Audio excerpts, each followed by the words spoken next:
नमस्कार, मैं हूं श्वेता सिंह और आप देख रहे हैं आज तक ई एजेंडा का एक और संस्करण है। और अब हम बात करने जा रहे हैं धर्मेंद्र प्रधान जी से। बहुत स्वागत है सर आपका।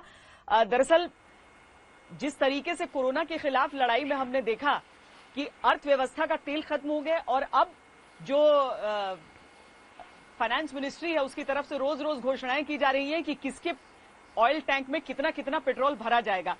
तो ये जो 20 लाख करोड़ का ऐलान हुआ है, आपके हिसाब से प्रधानमंत्री के उस आत्मनिर्भरता के मूल मंत्र की ओर कैसे बढ़ेगा हिंदुस्तान कोरोना के इस काल से निकलते हुए? देखिए, हम लोग पूरा आश्वस्त और आत्मविश्वास से भरे हुए हैं। प्रधानमंत्री जी ने देश को आत्मनिर्भर बनाने के लिए, ना कि इस कंटेम्पररी क्राइसिस से उभरना, उससे अलावा लंबे समय तक भारत को वैश्विक स्थिति में, ग्लोबल सिचुएशन में एक मजबूत स्थिति में खड़ा करने के लिए एक आत्मनिर्भर भारत अभियान उन्होंने शुरू किया है। उसके लिए पूरा स्पष्टता है, उसकी पूरा डिटेलिंग है, उसकी पूरा रणनीति बनी है। चरणबद्ध तरीके से उसकी क्रियान्वयन भी हम लोगों ने शुरू कर दिया है। एक लोगों को बहुत लगा कि अगर कोरोना के समय में लोगों के पास वो एलपीजी कनेक्शन नहीं होता जो आपकी उज्ज्वला स्कीम से आया, तो बड़ी दिक्कतें हो जाती उन घरों में। आपके कई जो गैस डिलीवरी वाले एजेंट्स रहे, जो लड़के रहे, वो भी एक तरह से कर्मवीर के तौर पर ही इसमें नजर आए। तो उज्ज्वला की एक तरफ वो चीजें हम देखते हैं, दूसरी तरफ इस दौरान कई और भी ऐसे लोग जिनके यहां नहीं पहुंचा होगा। आपको लग रहा है कि उस गैप को भी खत्म करने के लिए अब सरकार आगे बढ़ेगी उसकी उपयोगिता को देखते हुए?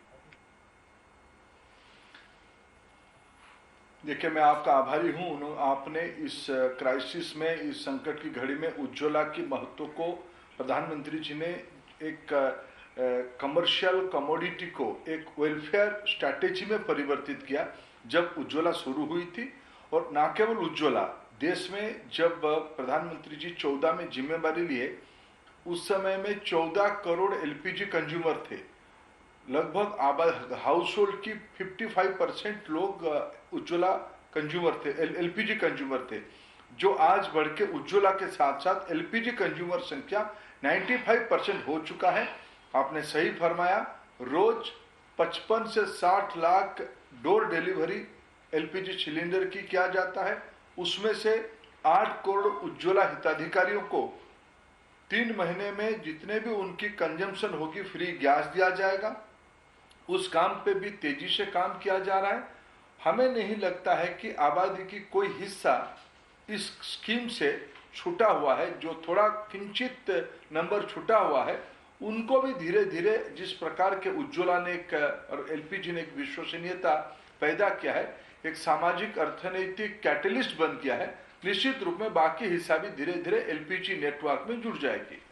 धर्मेंद्र जी, एक और चीज को लेकर थोड़ा सा असमंजस रहता है, वो कि अगर मैं गलत नहीं हूं तो एलपीजी जो है वो एक सेकेंडरी प्रोडक्ट माना जाए, अगर हम बाकी तेल देखें तो ऐसे में अगर पूरी दुनिया में मांग तेल की कम है, तो क्या एलपीजी पर किसी तरह का संकट? नहीं, एक सही बात आपने कहा, सेकेंडरी प्रोडक्ट नहीं है, लेकिन जो क्रूड ऑयल से बाकी कई प्रकार की कमोडिटी बनती है, उसमें से एलपीजी हम भारत में अपने रिफाइनरियों की जो कॉन्फ़िगरेशन है, हम लोग, हमारी जो ज्यादा खपत होती है डीजल, पेट्रोल, इसको हम बनाते हैं। निश्चित रूप में आपका जो असेसमेंट सही है। जब बाजार में अभी डिमांड ही नहीं रहा है, तब एलपीजी की कैसे आपूर्ति हो रहा होगा। इसीलिए हमारी जो अच्छे संबंध है पड़ोसी देशों के साथ, जो ऑयल प्रोड्यूसिंग देशों के साथ, सऊदी अरब, यूएई, ओमान, कतार, ऐसे सारे देशों में हम पहले से इस स्थिति को ध्यान में रखते हुए, जब भी प्रधानमंत्री जी ने पहले प्रारंभिक दिनों में प्रधानमंत्री गरीब कल्याण योजनाओं की घोषणा किया, उसमें एलपीजी को और उज्ज्वला को एक इंस्ट्रूमेंट बनाया, और कुल मिलाकर हमें मालूम था डिमांड बढ़ेगी। हम लोगों ने अपने संपर्कों को यूज करते हुए उन देशों से हमारी आवश्यकता को पूर्ति करने के लिए, हमारी रिफाइनरी से जो आपूर्ति घटेगी और हमारी जो बढ़ी हुई डिमांड, अभी जैसे अभी इन दिनों में पेट्रोल डीजल की खपत अप्रैल महीने में लगभग उड़ चुका है, नगण्य हो चुका है। उस समय में एलपीजी की डिमांड 20-25% बढ़ा है। उसको पूरा उस सप्लाई चेन को बनाए रखने के लिए हमने अपना इंपोर्ट भी बढ़ाया और हमारी नेटवर्क को पूरा चूज करके रखा है। पर ये जो पेट्रोल डीजल के दाम जो बढ़े, एक तरफ पता चला कि पूरी दुनिया में तो नेगेटिव में जा रहा है, लेकिन हिंदुस्तान में उसके बाद टैक्स पे टैक्स लगते चले गए। लोगों को बड़ी परेशानी हो रही है कि ऐसा तो नहीं कि ये जो 20 लाख करोड़ का बड़ा पैकेज है उसमें सबकी जेब कट कट के ही वहां पर जाए। देखिए, कहीं हम लोगों ने कोई बोझ जनता के ऊपर नहीं डाला है।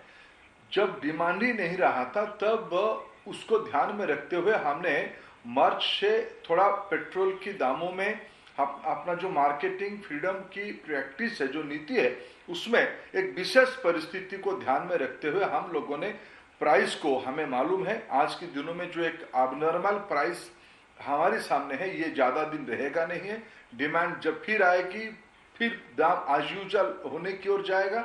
उस समय में ध्यान में रखते और दुनिया की चैलेंज को सामने करते हुए जब दिक्कत रहती है आदमी अपना जेब को टाइट करता है और उसको खर्चा फूक फूक के करता है। हमने कुछ पैसा बचाया तो आज अर्थनीति को गति देने में, लोगों को और सेवा करने में, कोरोना की हेल्थ केयर सिस्टम, कोरोना में इंफ्रास्ट्रक्चर, कोरोना में गरीबों को मदद करने में ये काम पे आएगी।